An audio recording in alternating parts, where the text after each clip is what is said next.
बिस्मिल्लाहिर्रहमानिर्रहीम। मैं हूं आपकी टीचर साइमन आज। स्टूडेंट, आज हम पढ़ेंगे collection of primary data survey research के बारे में। कलेक्शन ऑफ प्राइमरी, क्योंकि कल हमने कहा था डेटा जो है वो रॉ फैक्ट्स एंड फिगर हैं और हमने उनको क्लासिफाइड किया था एक तो प्राइमरी डेटा में, दूसरा सेकेंडरी डेटा में। तो प्राइमरी डेटा हम कहते हैं कि ऐसा डेटा है जो किसी भी स्टैटिस्टिकल ट्रीटमेंट में से नहीं गुजरा होता है, have not undergone any sort of statistical treatment is called the primary data, and have not undergone any sort of treatment is called a primary data. और सेकेंडरी डेटा हमारे पास क्या था कि have undergone any sort of statistical treatment at least one, के कम से कम एक बार अगर statistical treatment से हमारे पास डेटा गुजरा है तो वो हमारे पास सेकेंडरी डेटा है। अब इसके हम सर्वे रिसर्च पढ़ेंगे, तो इसके जो ये टॉपिक भी मोस्ट इम्पॉर्टेंट है कि हम कहते हैं one of the more of the following methods are employed to collect primary data. First हम कहते हैं कि जो फर्स्ट मेथड है उसको हम कहते हैं direct personal investigation. Direct personal investigation. Student, इस मेथड में जो प्राइमरी डेटा, इस मेथड में हम, क्योंकि नाम से ही पता चल रहा है कि डायरेक्ट पर्सनल इन्वेस्टिगेशन है कि हम उस बंदे से पर्सनली जो है वो इंफॉर्मेशन कलेक्ट करता है इन्वेस्टिगेटर, उससे इंटरव्यूज़ लेता है और इन्फॉर्मेशन कलेक्ट करता है। लेकिन ये जो मेथड है ना, ये बहुत ज़्यादा टाइम कंज्यूम है, क्योंकि एक एक पर्सन से आप इंफॉर्मेशन ले रहे हो, उसको उसके बारे में पूछना, इंफॉर्मेशन को फुलफिल करना, डिस्क्राइब करना। फिर इसमें ये होता है क्योंकि ये पर्सनस जो हैं वो डायरेक्ट पर्सनल, जो इन्वेस्टिगेटर है वो एक डायरेक्ट पर्सनल इंटरव्यूज़ ले रहा है, एक तो टाइम कंज्यूमिंग भी हो जाता है, दूसरा इसमें मिस्टेक्स का भी ज़्यादा चांस होता है, जो हमारा रिजल्ट होता है वो ज़्यादा एफिशिएंट नहीं हो सकता, और ये मनी कंज्यूमिंग भी है, बहुत ज़्यादा मनी भी खर्च होती है। इसको आप कह सकते हो कि the investigator collect the information personally from individual concerned since he interviews the information himself. He information collected is generally considered quite accurate and complete. This method very costly है, time consuming है, when the area is covered to be vast। ठीक है, अगर हमारे पास area जो है वो बहुत बड़ा है, वास्ट है, तो ये हमारे पास क्या हो जाएगा कि टाइम कंज्यूमिंग मेथड हो जाएगा। फिर हमारे पास जो सेकंड मेथड है, हम जो सेकंड मेथड जिसको कह रहे होते हैं, हमारे पास इनडायरेक्ट इन्वेस्टिगेशन आ जाता है। सेकंड मेथड हमारे पास क्या है? Indirect investigation. स्टूडेंट, ये भी नाम से ही पता चल रहा है कि क्या है कि हमने डायरेक्ट इन्वेस्टिगेशन नहीं कर रहे बल्कि इनडायरेक्ट इन्वेस्टिगेशन कर रहे हैं। ये हम क्या करते हैं कि ये जो हमारा सोर्स है, हम थर्ड पार्टी को इन्वॉल्व करते हैं और फिर इनडायरेक्टली जिस चीज़ के बारे में हमें इंफॉर्मेशन लेनी होती है हम उससे इंफॉर्मेशन लेते हैं। लेकिन इसमें भी क्या होता है कि आपके पास हो सकता है जो ये मेथड यूज़ क्यों हो सकता है कि डायरेक्ट पर्सनल अगर आप जाके किसी से पूछेंगे तो हो सकता है वो किसी रीज़न की वजह से आपको सही आंसर ना दे सके, वो सही आपको इन्फॉर्मेशन ना दे, तो आप इनडायरेक्टली इन्वेस्टिगेशन मेथड यूज़ करते हो कि किसी थर्ड पार्टी से जाके इन्वेस्टिगेटर अपने जो ऑब्जेक्टिव है उसके बारे में इंफॉर्मेशन लेता है और डेटा कलेक्ट करता है। लेकिन ये मेथड भी आप कह सकते हो कि इसमें भी क्योंकि ह्यूमंस इन्वॉल्व हो रहे हैं तो जो मिस्टेक्स है उसका चांस रहता है। अब इसको आप एक्सप्लेन कैसे करोगे कि sometimes the direct sources do not exist. हाँ, हो सकता है कि आपके पास डायरेक्ट सोर्सेज भी एग्जिस्ट ना करते हो, information hesitate to response for some reasons और अदर, और जो इंफॉर्मेंट्स हैं, जो आपके पास पर्सन है, वो हेजिटेशन फील करता हो किसी रीजन्स की वजह से अपनी इंफॉर्मेशन देने से। थर्ड पार्टी और witness having information are interviewed, तो जो थर्ड पार्टी होती है वो उसके बारे में इंटरव्यू देती है। As some of the informants are likely as deliberately give wrong information, so this method is sometimes have the personal bias हो जाता है कि हो सकता है थर्ड पार्टी आप को सही तरह से ना दे पा रही हो इंफॉर्मेशन, तो आपके पास जो है बाइस, जो कि हमने पढ़ा था कि एरर जो है वो आ सकता है आपकी रिज़ल्ट में। फिर हमारे पास क्या हो जाता है, जो थर्ड मेथड है कलेक्शन थ्रू क्वेश्चनेयर, और ये कहते हैं कि सबसे सॉलिड मेथड है अगर देखा जाए, कलेक्शन थ्रू क्वेश्चनेयर। अब स्टूडेंट, इसमें हमारे पास क्या आ जाता है, क्वेश्चनेयर। इसमें इस मेथड में हमारे पास क्या होता है कि पेपर फॉर्म होता है जिस पे मुख्तलिफ क्वेश्चंस जो हैं अपने जो हमारे पास जिस चीज़ पे हमने इन्वेस्टिगेशन करनी होती है उसके बारे में कुछ क्वेश्चन दिए होते हैं और हम वो सेंड करते हैं उन पर्सनस को जिनसे हमने इन्फॉर्मेशन कलेक्ट करनी होती है। वो इस फॉर्म को फिल करते हैं और अगेन सेंड कर देते हैं। तो वो जो मेथड होता है जिसमें हम इजीली बहुत सारी क्वेश्चन लेके उनके ज़रिए इंफॉर्मेशन हासिल कर सकते हैं, तो इसको कलेक्शन थ्रू क्वेश्चनियर्स कहते हैं। लेकिन इसका भी एक ड्रॉबैक है कि कुछ पर्सनस ऐसे होते हैं जो कि पूरा फॉर्म फिल ही नहीं करते, आधे क्वेश्चन ही छोड़ सकते हैं। तो वो जो इन्फॉर्मेशन होती है ना, वो हमारे पास सही तरीके से डेटा जो है वो कलेक्ट नहीं हो पाता और अक्सर होता है कि उनको उस क्वेश्चन की समझ ही नहीं आती और वो रॉन्ग इन्फॉर्मेशन जो है इन्फॉर्म करते हैं, जिसकी वजह से फिर डेटा में जो है मिस्टेक्स आ सकती हैं। तो हमारे पास ये क्या इसके बारे में मैं आपको थोड़ा सा बताऊँगी कि a questionnaire is an inquiry for comparing of number of pertinent questioning with the space of entering information asked। ये हमारे पास क्या होती है, the questionnaires are usually send by mail and informants are requested to return the questionnaire to the investigator after doing the needful within a certain period. This method is cheap, fairly respondents, but sometimes हमारे पास error या कहाँ से आ सकते हैं या in spite of these drawbacks the method is consider return incomplete and full of errors.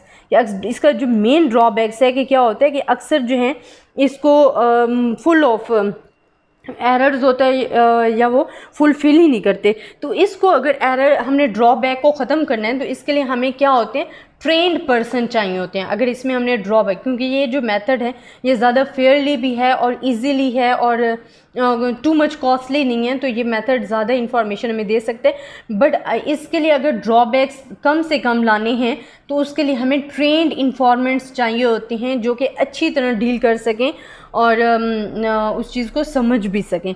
Then fourth हमारे पास होता है कलेक्शन थ्रू इन्यूमरेटर्स। अब कलेक्शन थ्रू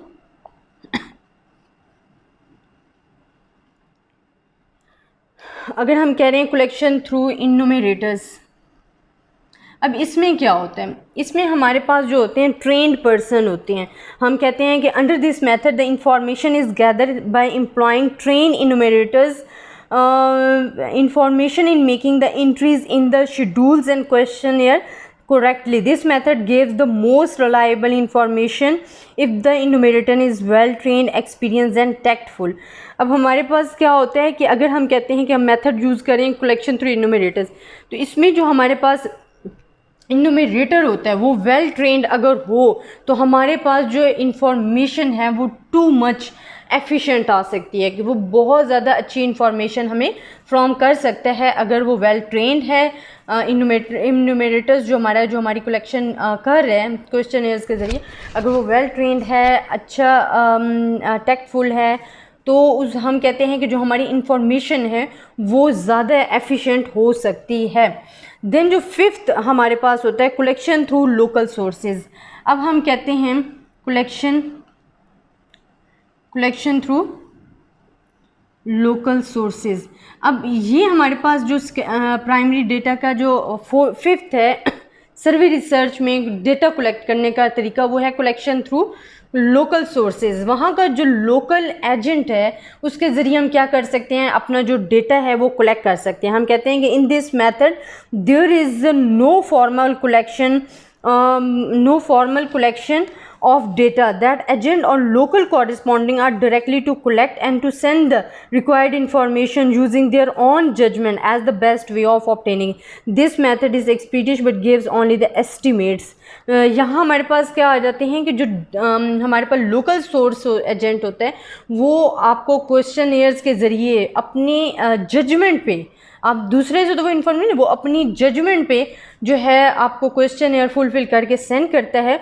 तो ये हमारे पास क्या होता है कि उसके पास एस्टिमेट होते हैं, दैट इज़ नॉट कन्फर्म, हाँ, बट वो लोकल सोर्सेज होते हैं उसको इस बारे में ज़्यादा इंफॉर्मेशन होती है, तो that's gives the information to the investigator. Then the last 6, अगर आप कहते हो कि 6 हमारे पास क्या है, वो होते हैं कंप्यूटर इंटरव्यूज़।